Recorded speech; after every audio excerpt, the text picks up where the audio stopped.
जिसके कान हों वो सुन ले, जिसकी आंखें हों वो देख ले। हम उन लोगों के लिए विशेष धन्यवाद देना चाहते हैं जो हमें एसबीआई पे, गूगल पे और पेपलिंक के द्वारा हमारी सेवकाई में बोते हैं। डिस्क्रिप्शन बॉक्स में दिए हुए लिंक से आप भी बो सकते हैं।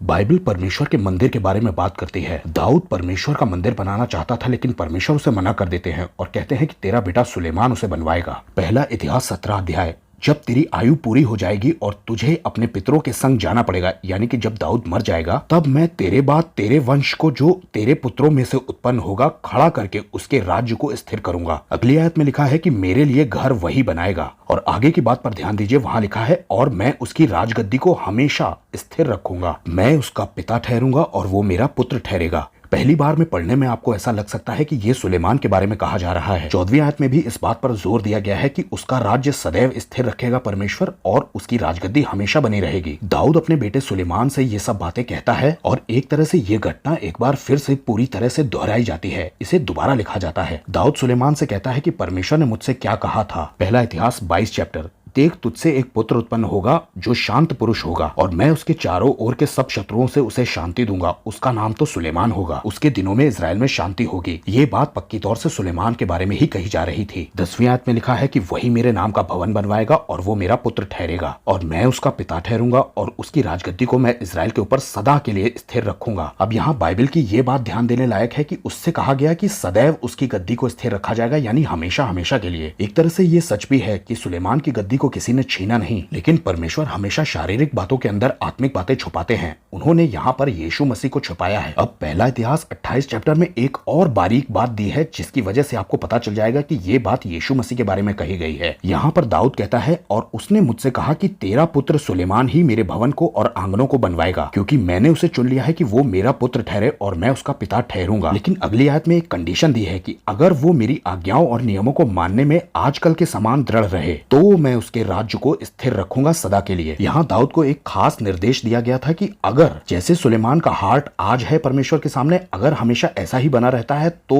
उसकी गद्दी हमेशा यानी कि सदैव स्थिर रहेगी। लेकिन बाइबल में हम पढ़ते हैं कि सुलेमान का दिल परमेश्वर से फिर गया था, यानी कि वो मूर्ति पूजा में पड़ गया था और वो भी अपनी औरतों की वजह से। तो उसकी गद्दी सदा के लिए स्थिर नहीं रह सकती थी। अब हम बात करते हैं यीशु मसीह की।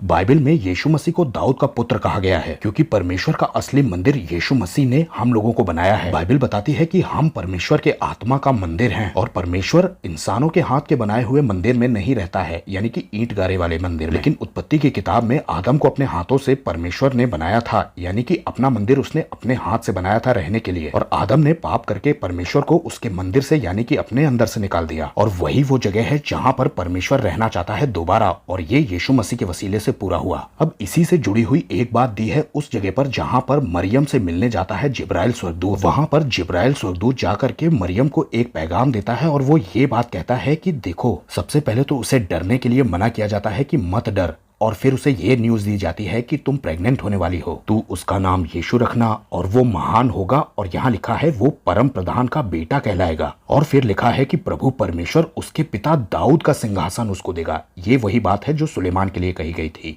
और तीसरी आयत में लिखा है कि वो याकूब के घराने पर सदा तक राज्य करेगा, यानी हमेशा तक। ये आ गई हमेशा वाली बात, और उसके राज्य का अंत भी नहीं होगा। जी हाँ, सुलेमान का मन बदल गया था और वो रिजेक्ट हो गया।